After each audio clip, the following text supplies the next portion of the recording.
बच्चों हम लोग बेसिक स्ट्रेंथ की बात कर रहे थे और हम लोगों ने एलिफैटिक एमीन स्टार्ट कर दिया था। एलिफैटिक एमीन में हम लोगों ने कुछ क्वेश्चन भी किए थे और मैंने आप लोगों को एक प्रायोरिटी ऑर्डर बताया था कि क्या देखना है। सबसे पहले आपको देखना है localised and delocalised.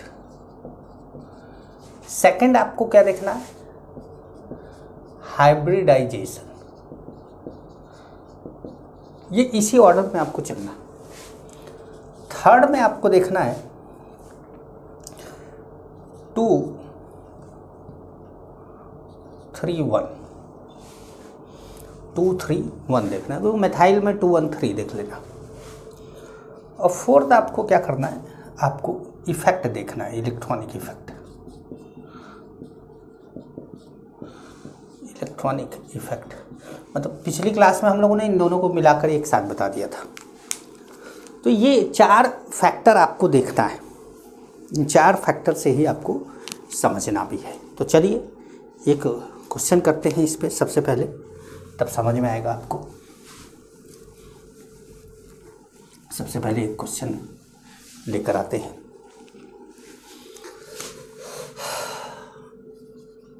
Arrange the following in decreasing order of basic strength. Basic strength के ऑर्डर में क्या करना है, आपको अरेंज करना है। तो अब इसमें जैसे पहला कंपाउंड है,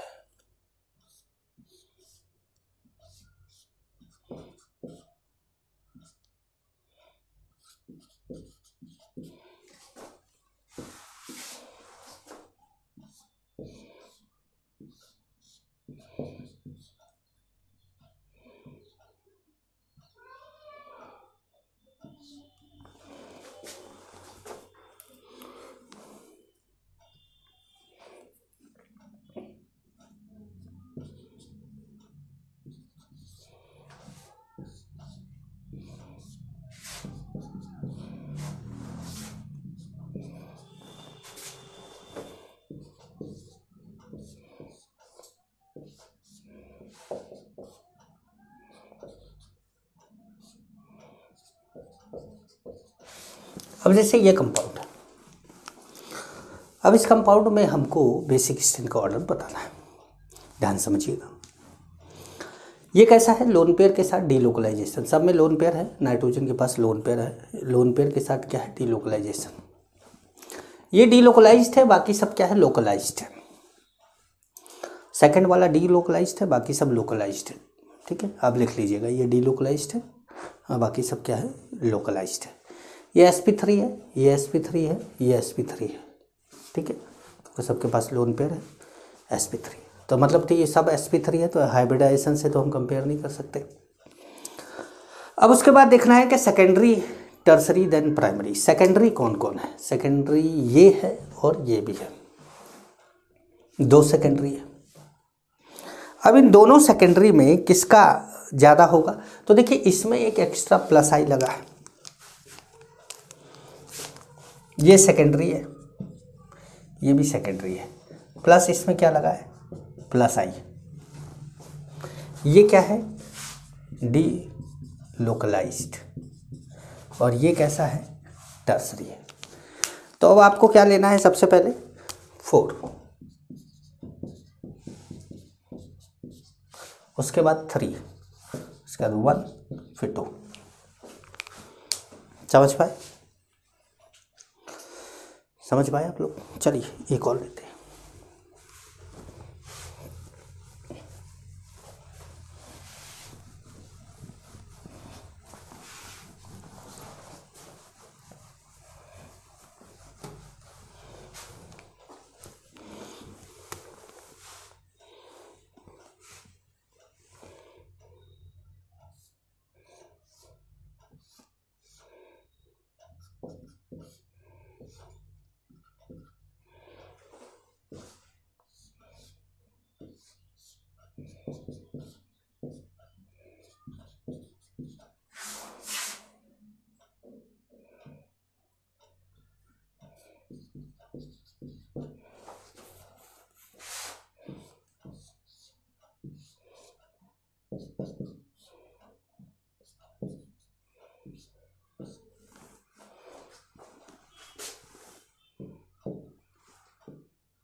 5 कंपाउंड आपको दिया।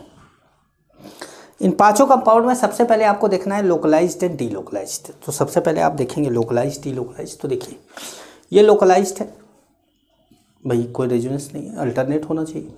ये रेजोनेंस है, इसमें double lone pair, single bond, double bond, single bond, double bond. और ये भी क्या है, डीलोकलाइज्ड। ये डीलोकलाइज्ड है और ये भी डीलोकलाइज्ड है। बाकी सब क्या है, लोकलाइज्ड है, टर्सरी है, लोकलाइज्ड है, टर्सरी है।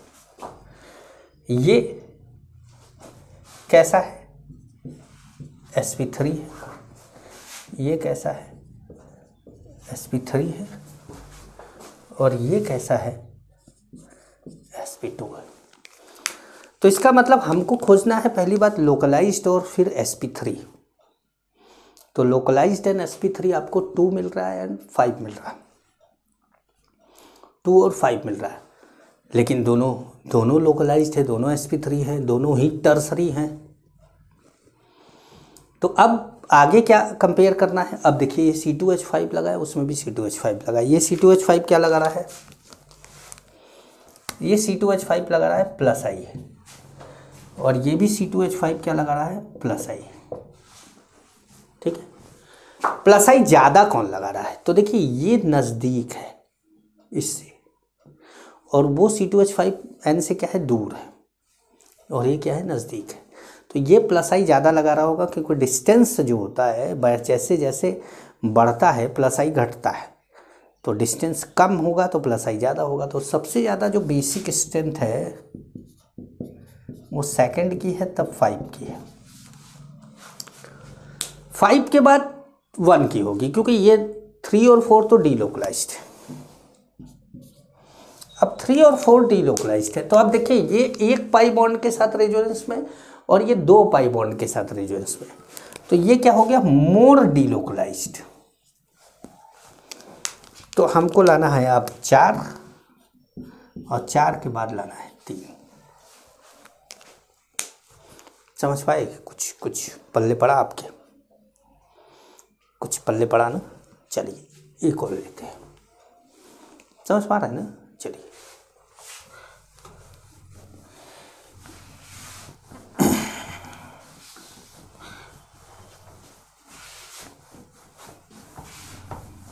समझते जाइएगा, समझना बहुत जरूरी है।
ठीक, चलिए देखिए A B C D और ये E बना दिया, A B C D E, और अब इनको अरेंज करना है। ध्यान से देख लीजिए, बहुत ध्यान से। अब देखिए कौन क्या है, तो ये है सेकेंडरी लोकलाइज्ड। ए क्या है, ए है टर्सरी लोकलाइज्ड sp3। ठीक है, बी क्या है, बी है सेकेंडरी लोकलाइज्ड sp3। सी क्या है? सी है डीलोकलाइज्ड। सी क्या है? डीलोकलाइज्ड। ठीक है। डी क्या है?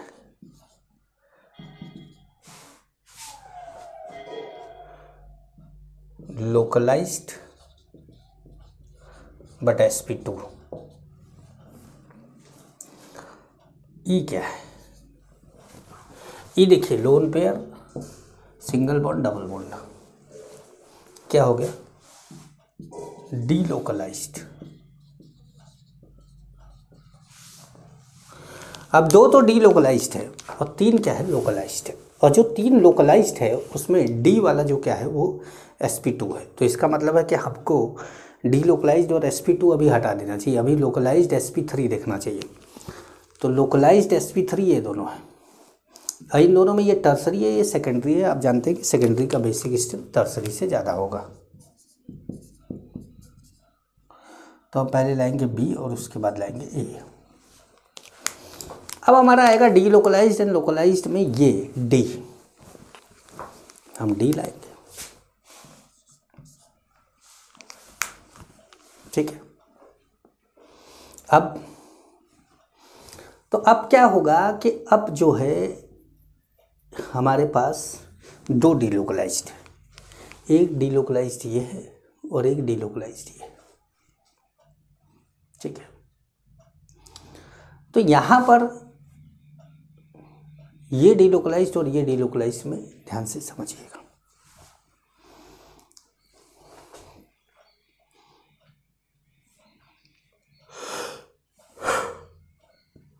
जब ये नाइट्रोजन डीलोकलाइज्ड होकर इस नाइट्रोजन पे नेगेटिव चार्ज आएगा,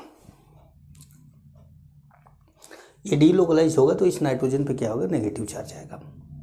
और जब ये डीलोकलाइज होगा तो इस कार्बन पे नेगेटिव चार्ज आएगा। तो which is more stable? Nitrogen वाला पे नेगेटिव चार्ज आना या कार्बन वाले पे? तो जाहिर सी बात है नाइट्रोजन वाले पे नेगेटिव चार्ज आना ज़्यादा स्टेबल है।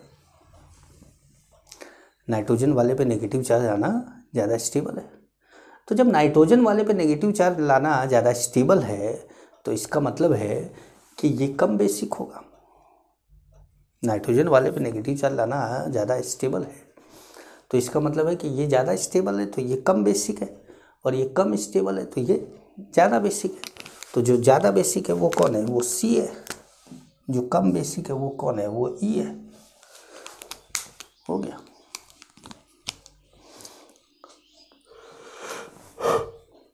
आसानी से।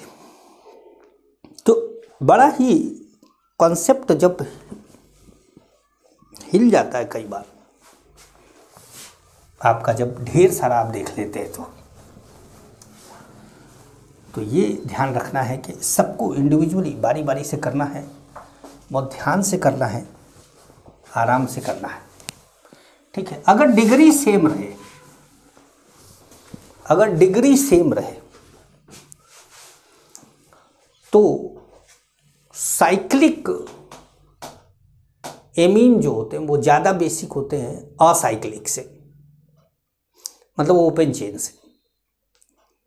Cyclic basic are more, cyclic amines are more basic than acyclic amine. ठीक है। तो एक पॉइंट लिखेंगे आप, if degree of amines are same, then cyclic amine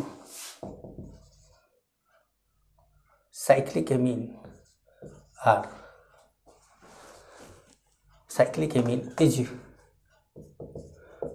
more basic than acyclic amine. Cyclic amine ज़्यादा बेसिक होता है असाइक्लिक एमीन से।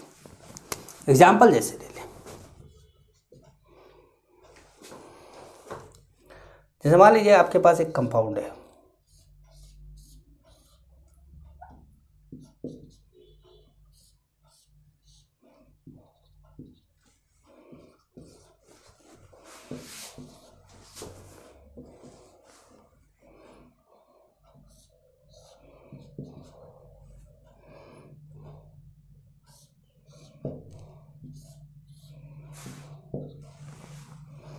अब ये है, तो ये साइक्लिक है, ये असाइक्लिक है। तो क्या होगा कि जब असाइक्लिक होगा तो ये जैसे ये पीछे से खुला हुआ है ना, तो ये घेर लेगा लोन पेयर को ऐसे। जब लोन पेयर को ऐसे घेर लेगा तो स्टीयरिक हिंड्रेंस की वजह से लोन पेयर डोनेट कम हो पाता है। और ये पीछे से बंधा हुआ है, ये पीछे से बंधा हुआ है। जैसे मान लीजिए कि वो बाल होते हैं ना, बड़े बड़े बाल होते हैं लड़कियों के खास करके होते हैं, तो उसमें क्या होता है कि बाल बांधने का कारण क्या है कि बार बार मुंह पे आ जाता है, तो बाल बांध लेते हैं ताकि बार बार मुंह पे ना आए। और अब जैसे मेरे ही जो है बाल तो बड़े रहते हैं, अक्सर मैं थोड़े बड़े रखता हूँ, मतलब आम तौर पे जो है बच्चे या लोग जो बाल रखते हैं उससे मैं थोड़े बड़े रखता हूँ। तो मेरे जो बाल हैं वो सोते समय मेरे मुंह के सामने आ जाते हैं। तो कई बार क्या होता है कि मैं खुद या कुछ पढ़ रहा होता हूँ या कुछ कर रहा होता हूँ, तो मैं अपनी बेटी का हेयर बैंड लगा लेता हूँ ताकि बाल मेरे मुंह पे ना आए पढ़ते समय। जब ऐसे झुक के पढ़ रहा हूँ तो, और टेबल पे या ऐसे बोर्ड पे लिख रहा हूँ तब तो कोई दिक्कत नहीं। तो ये स्टीयरिक हिंड्रेंस क्रिएट करता है। लेकिन अगर इसको बांध दिया जाए तो स्टीयरिक हिंड्रेंस क्रिएट नहीं करेगा। स्टीयरिक हिंड्रेंस नहीं क्रिएट करेगा तो ये ज़्यादा बेसिक हो जाएगा। तो बेसिक स्ट्रेंथ किसका ज़्यादा होगा? बेसिक स्ट्रेंथ ज़्यादा होगा किसका? ए का ज़्यादा होगा बी से। अब जो दूसरा ऐसे ही अगर दिखा दें आपको,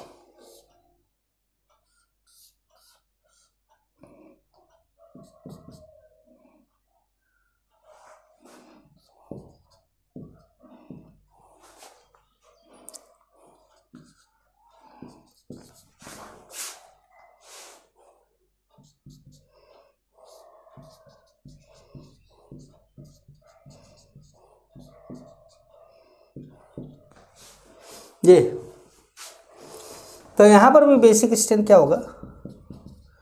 ए का ज़्यादा होगा किससे? बी से। साइक्लिक का ज़्यादा होगा असाइक्लिक से। स्टीयरिक हिंड्रेंस के कारण होता है ऐसा, ठीक है। तो रीजन क्या है?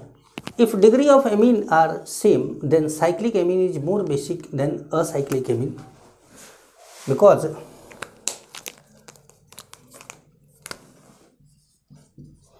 Acyclic amine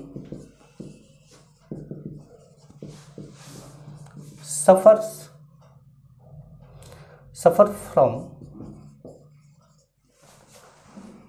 steric hindrance.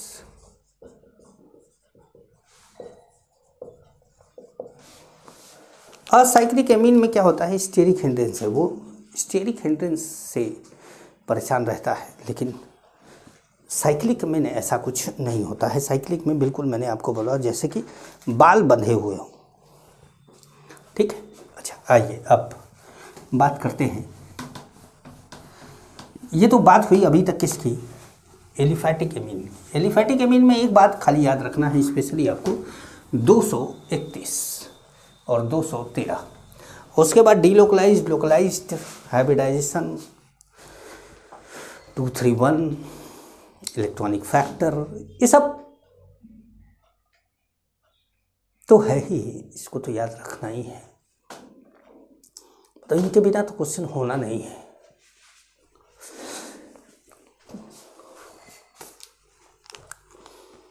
अब आते हैं एरोमेटिक एमीन पे।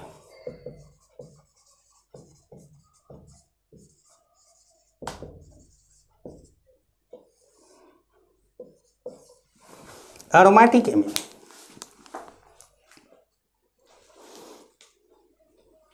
ठीक है।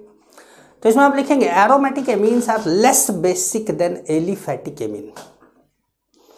एक पॉइंट आप लिख लेंगे, aromatic amines are less basic than aliphatic amine. Aromatic amines are less basic than aliphatic amine.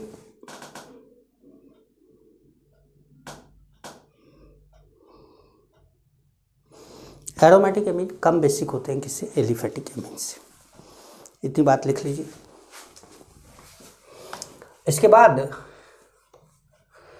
अब आपको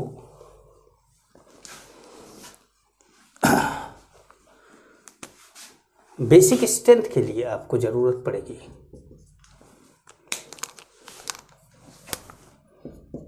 plus R plus H plus I 0 minus I minus H minus are.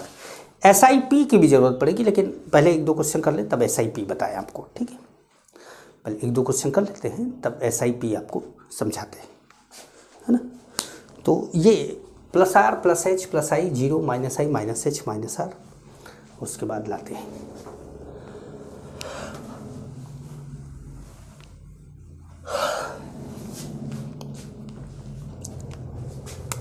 Question लेते हैं। Arrange the following in decreasing order of basic strength. Arrange the following in decreasing order of basic strength.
ठीक है भाई, आपको देखना क्या है, आपको देखना है +R +H +I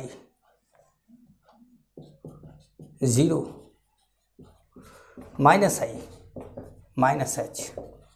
-R, इस ये आपको देखना है। लेकिन पहले आपको इफेक्ट लगाना है कि कौन सा इफेक्ट कहाँ पे लग रहा है। सब जगह पर NH2 and benzene ring common है, तो इसका मतलब है कि इसके अलावा जो है उसका इफेक्ट है, अगर कुछ नहीं है तो इफेक्ट नहीं है। तो बेंजीन रिंग एंड NH2 के अलावा यहाँ पर NO2 लगा है पैरा पोजीशन पे,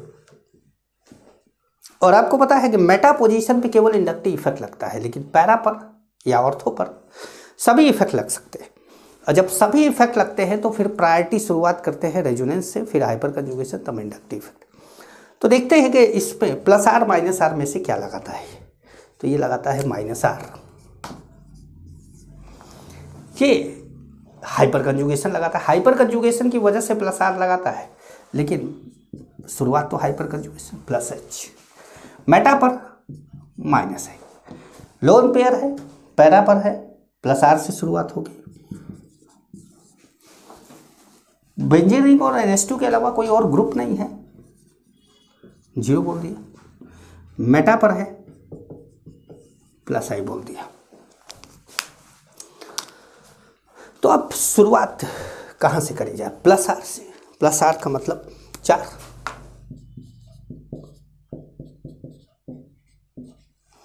चार के बाद +H, +H कौन है? 2 है। 2 के बाद +I कौन है? 6 है। +I के बाद 0 कौन है? 5 है। 5 के बाद -I कौन है? 3 है। और -I के बाद -H कोई है नहीं, -R फर्स्ट है। तो ये ऑर्डर है, बड़ा सिंपल सा है। देखिए ना कि आप जैसे ही इसको लिखते हैं ऑर्डर अपने आप अरेंज हो जाता है। मैंने आपको ये 2 decrease electron density 2 increase electron density दोनों में लिख के बताया था, वहाँ से शुरुआत हुई थी। अब आपने एसिडिक स्ट्रेंथ को पेज में अपने लिखा, अब आप बेसिक स्ट्रेंथ के इस ऑर्डर को, या 1 मिनट रुक कर SIP पढ़ा देते हैं तब उसको लिखिएगा, ठीक है। तो पहले 1-2 एग्जाम्पल और कर लेते हैं, खाली इतना मिटा देता हूँ, मुझे तो आसान रहेगा। बड़ा मेहनत लगता है बोर्ड पे लिखने में, बोर्ड पे लिखने में बड़ा मेहनत लगता है।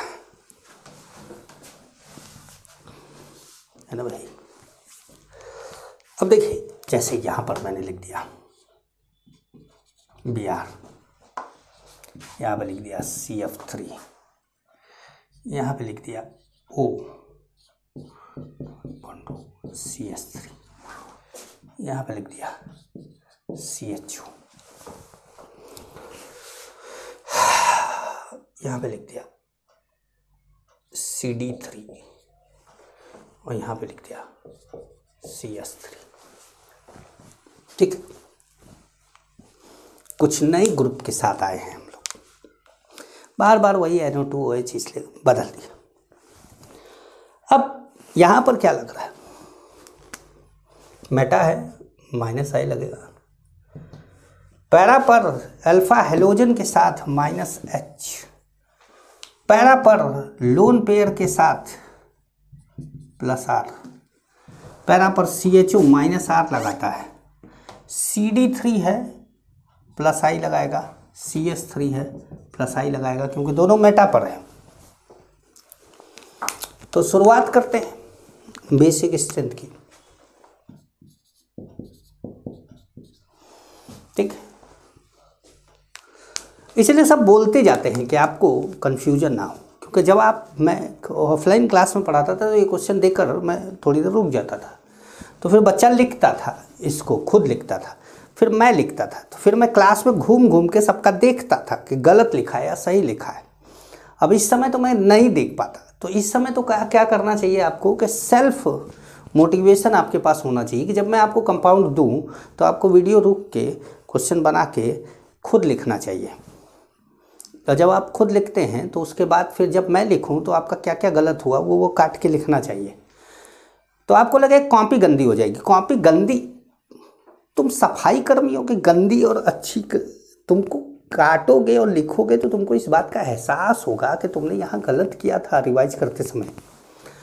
और जब आप काटेंगे नहीं, सब कुछ अच्छा अच्छा लिखते रहेंगे, तो आपको बाद में तो यही लगेगा ना कि सब कुछ तो आपको आ रहा था। क्योंकि रोज़ रोज़ की जो गलतियाँ रहती हैं वो लंबे समय तक याद नहीं रहती हैं, उसको याद रखना पड़ता है। अपनी गलतियों को याद रखना भी एक महानता है। तो आइए बेसिक स्ट्रेंथ की बात करते हैं। सबसे पहले +R 3 +H नहीं, +I 2 जगह है, 5 में भी है 6 में भी है। CD3 का +I CS3 से ज़्यादा होता है, ड्यूटेरियम का +I हाइड्रोजन से ज़्यादा होता है, ये बात आपने लिख रखी। 0 कोई है ही नहीं, -I है, -I है, -I के बाद -H है, -H के बाद -R है। तो देखिए ऑर्डर अरेंज हो गया, बड़ा आसान था। ठीक, तो ये तो सिंपल सी बात थी। अब लाते हैं जरा सा SIP इफेक्ट समझाते हैं आपको। पहले SIP इफेक्ट समझा दें तब। SIP इफेक्ट क्या है? It is a type of ortho effect. मैंने बोला था ऑर्थो इफेक्ट 3 टाइप के होते हैं, एक SIR होता है, दूसरा हाइड्रोजन बॉन्ड लगता है, तीसरा SIP होता है। अब हम SIP की बात कर रहे हैं। SIP की अब हम बात करेंगे। तो SIP इफेक्ट, इसको बोलते हैं, पूरा नाम है स्टेरिक इनहिबिशन इन प्रोटोनेशन। स्टेरिक इनहिबिशन इन प्रोटोनेशन, स्टेरिक इनहिबिशन इन प्रोटोनेशन क्या होता है? स्टेरिक इनहिबिशन का मतलब आप जानते हैं कि बड़े बड़े ग्रुप से किसी काम में रुकावट आ जाए तो उसको स्टेरिक इनहिबिशन बोलते हैं। रेजोनेंस में रुकावट आ जाए तो स्टेरिक इनहिबिशन इन रेजोनेंस बोलते हैं। अब यहाँ प्रोटोनेशन, मतलब प्रोटोनेशन का मतलब क्या है? Gain of H+। Gain of H+ को क्या बोलते हैं? प्रोटोनेशन। ये क्या है? Gain of H plus by base या taking off H plus by base. Gain तो फायदा होता है, taking off H plus by base या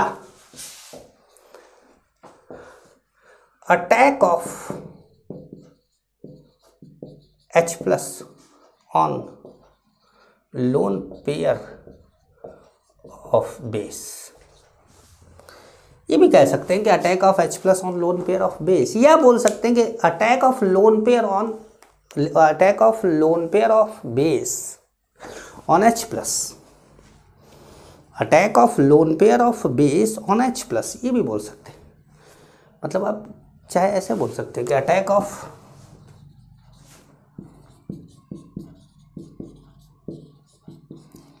loan pair of base on H plus. H plus पे लोन पेयर का अटैक, क्योंकि chemistry तो यही कहता है कि एरो हमेशा, जब भी कोई रिएक्शन होती है तो एरो हमेशा हायर इलेक्ट्रॉन डेंसिटी से लोअर इलेक्ट्रॉन डेंसिटी की ओर दिखाया जाता है। मतलब अगर मान लीजिए कि हम बोल रहे हैं कि लोन पेयर पे H प्लस का अटैक हो रहा है, बोल भले दें, लेकिन हम जब एरो दिखाते हैं तो एरो का हेड जो है वो H प्लस की तरफ रहता है, लोन पेयर की तरफ टेल रहता है, ऐसे करके दिखाते हैं। तो मेनली अगर ये बोला जाए तो attack of lone pair on H plus ही होता है। बोलने को कुछ भी बोल सकते हैं यहाँ पे। तो ये प्रोटोनेशन की मीनिंग है, मेरा कहने का मतलब ये है कि प्रोटोनेशन की ये मीनिंग है।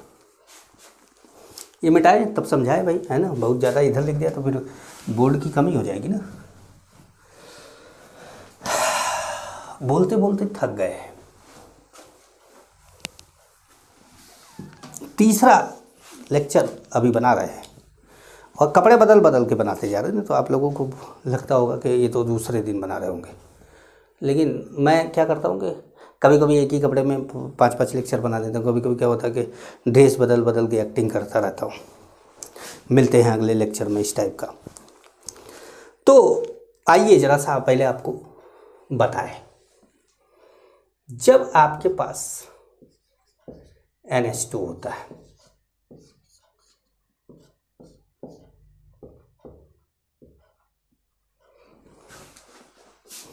जब आपके पास NH2 होता है ऐसे, तो इसमें क्या होता है कि NH2 ग्रुप लोन पेयर किसी को डोनेट कर सकता है। अब ये क्या करता है कि H प्लस को ऐसे डोनेट कर सकता है, एनिलीनियम आयन बन जाता है, एनिलीनियम आयन बन जाता है। ठीक है। लेकिन जब ऐसे बना देते हैं,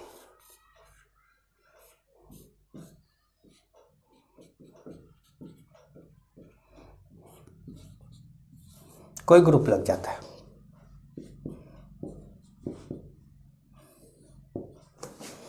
तो ये क्या होता है, ये नहीं हो पाता है, नहीं हो पाता है या कम हो पाता है। एकदम नहीं, मना तो नहीं कर देंगे, ठीक है। ये नहीं हो पाता, तो ये क्यों नहीं होता, तो यही पॉइंट आपको ये बनाना है। पहले ये लिखना है, फिर ये बनाना है, फिर ये बनाना है, फिर इसी के बाद लिखना है आपको। लिखिएगा, if bulky group present at ortho position of aniline, if bulky group present at ortho position of aniline, then it cover the lone pair, then it cover मतलब ढक लेता है, then it cover the lone pair of NH2, NH2 like an umbrella,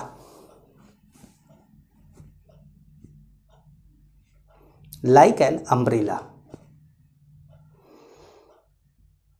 like an umbrella, and the bulky group hindered the lone pair, hindered मतलब रुकावट है, hindered the lone pair to attack on H plus,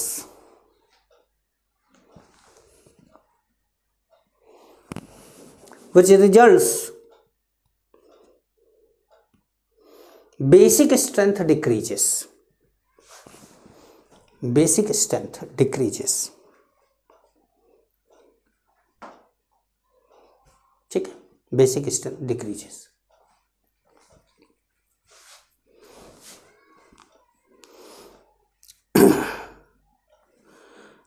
अब यहां पर क्या होगा कि ये अगर हम बेसिक स्ट्रेंथ की बात करें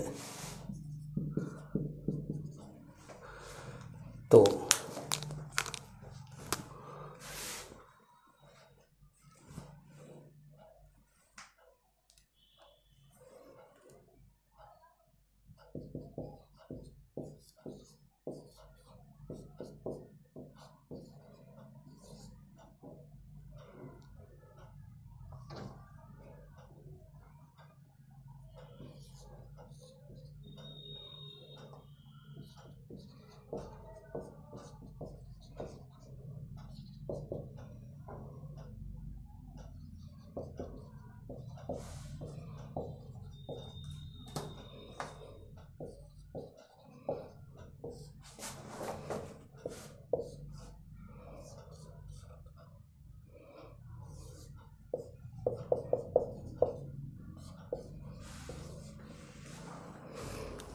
मतलब NH2 के मेटा और पैरा पर कोई ग्रुप लगाओ, चाहे इलेक्ट्रॉन विड्रॉइंग लगाओ चाहे इलेक्ट्रॉन रिलीजिंग लगाओ, विड्रॉइंग भी चलेगा, वो भी ज़्यादा बेसिक होगा कंपैरेटिवली ऑर्थो पोजीशन पे कोई ग्रुप लग गया हो, ठीक है। ऑर्थो पोजीशन पे अगर कोई ग्रुप लग गया है तो SIP इफेक्ट लगेगा, और SIP effect basic strength decrease कर देता है, ठीक। एक पॉइंट और लिखेगा, SIP effect is not observe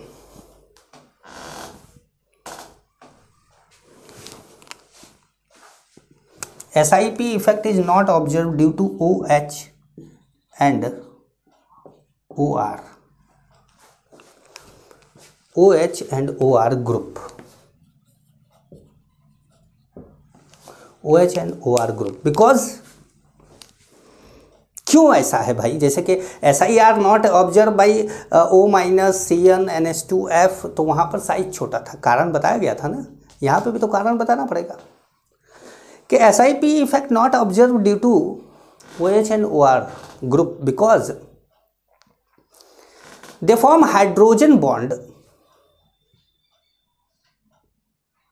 नहीं they, because they busy to form hydrogen bond, busy मतलब व्यस्त हो जाते, they busy to form hydrogen bond with hydrogen of NH2,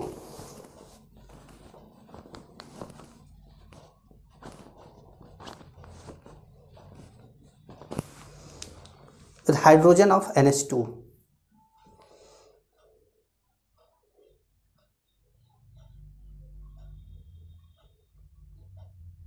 that's why their SIP not observed, मतलब ये व्यस्त हो जाते हैं हाइड्रोजन बॉन्ड बनाने में और इनका SIP इफेक्ट नहीं लगता, लेकिन बाकी सबका SIP इफेक्ट लग रहा है, ठीक है। चलिए अब क्या हुआ, तो अब थोड़ा सा समझ लीजिए भाई,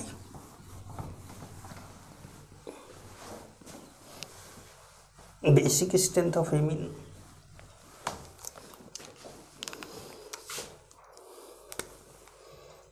बेसिक स्ट्रेंथ, तो अब यहाँ पे SIR लगेगा, plus R plus H plus I, 0 minus I minus H minus R, फिर SIP लगते ही बेसिक स्ट्रेंथ सबसे कम हो जाएगा।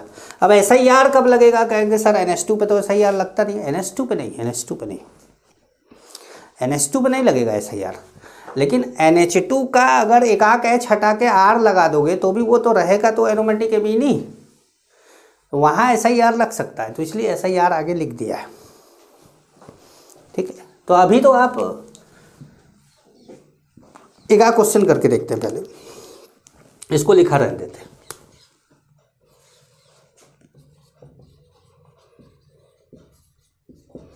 Arrange the following in decreasing order of basic strength. ठीक है भाई, तो वैसे पहला कंपाउंड हमने लिया NH2 और यहाँ ले लिया CH3,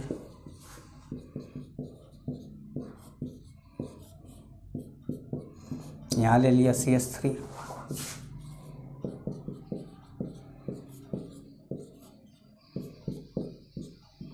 और यहाँ ले लिया CH3।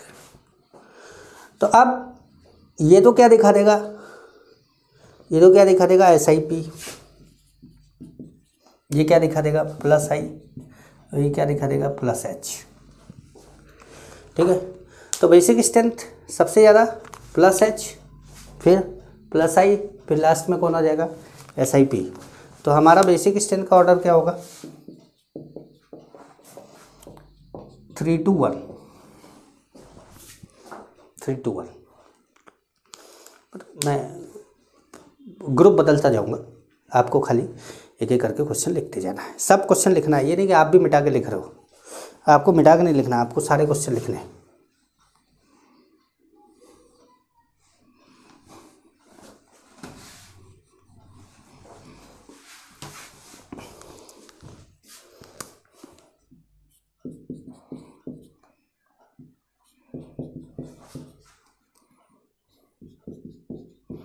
ठीक है, अब यहाँ पे क्या लगेगा SiP,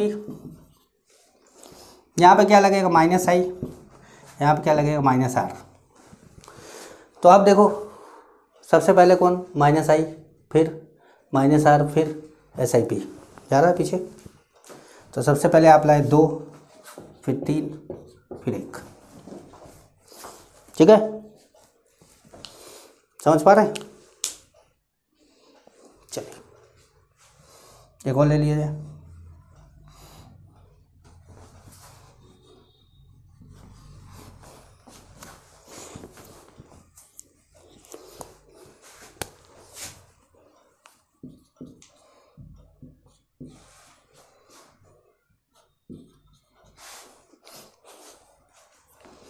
ठीक है,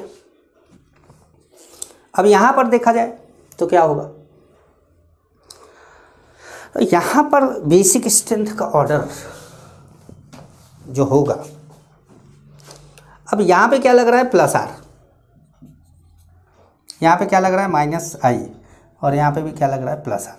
अब +R तो दोनों में लग गया, +R तो दोनों में लग गया।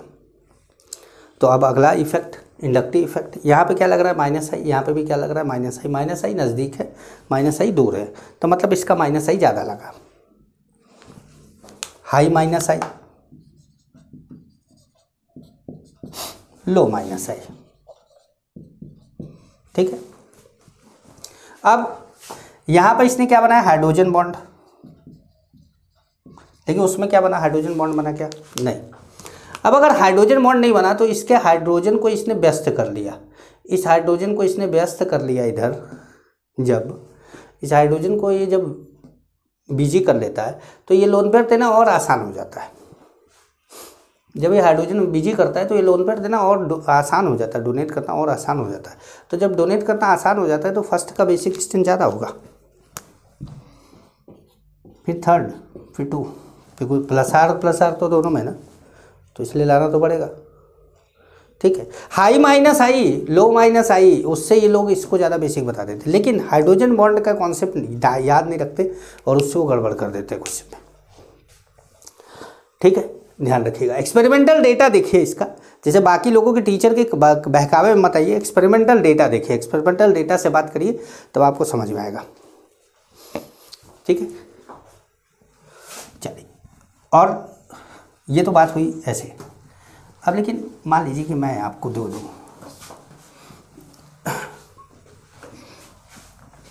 ये ऐसे कर दो,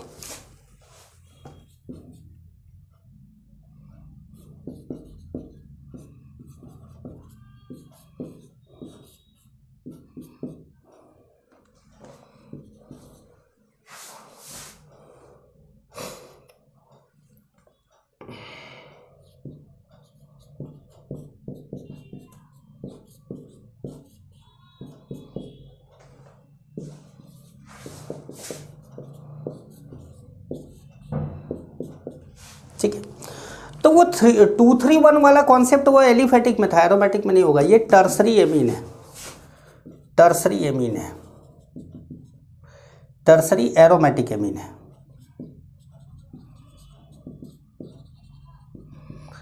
ये सेकेंडरी एरोमेटिक एमीन है और ये प्राइमरी एरोमेटिक एमीन है। और जो बेसिक स्ट्रेंथ होता है, बेसिक स्ट्रेंथ होता है वो होता है टर्सरी एरोमेटिक एमीन,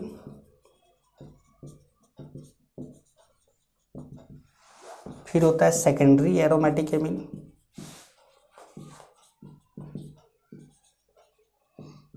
फिर होता है प्राइमरी एरोमेटिक एमीन।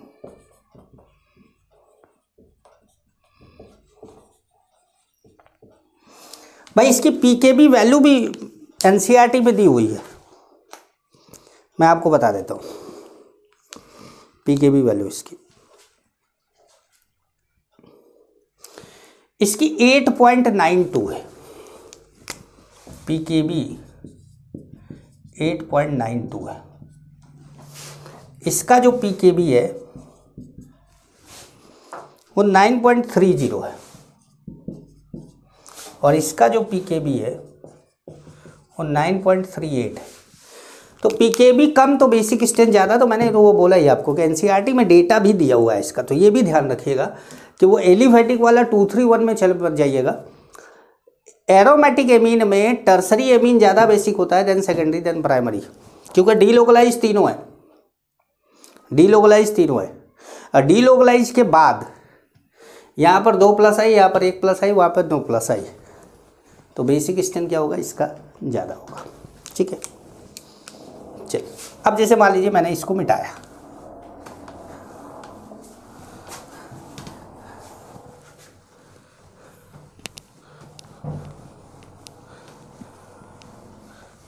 अब देखिए ध्यान समझिएगा,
चलो भाई ऐसे बना दिया।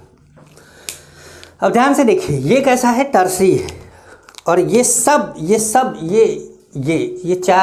चारों क्या है, प्राइमरी है, और ये स्टार्टिंग में तीनों क्या है, टर्सरी है। पहले तो ये देख लो, ये कौन है, टर्सरी है, ये कौन है, टर्सरी है, ये कौन है, टर्सरी है, ये प्राइमरी है, ये प्राइमरी है, ये प्राइमरी है, ये प्राइमरी है। पहले तो ये देख लो। अब टर्सरी में ज़्यादा बेसिक कौन, तो देखिए लोन पेयर डीलोकलाइज होना चाहता है, SIR इफेक्ट लगेगा। मैंने बोला ना आपको कि NH2 में SIR नहीं लगेगा, यहाँ लोन पेयर के प्लेन को ये दोनों डिस्टर्ब करेंगे, तो यहाँ लगेगा हाई SIR, यहाँ पे लगेगा SIR। अब हाई SIR तो हाई SIR होगा तो बेसिक स्ट्रेंथ ज़्यादा होगा, तो बेसिक स्ट्रेंथ सबसे ज़्यादा किसका होगा, बेसिक स्ट्रेंथ सबसे ज़्यादा होगा सेकंड का, उसके बाद थर्ड का, उसके बाद फर्स्ट का, क्योंकि तीनों टर्सरी है।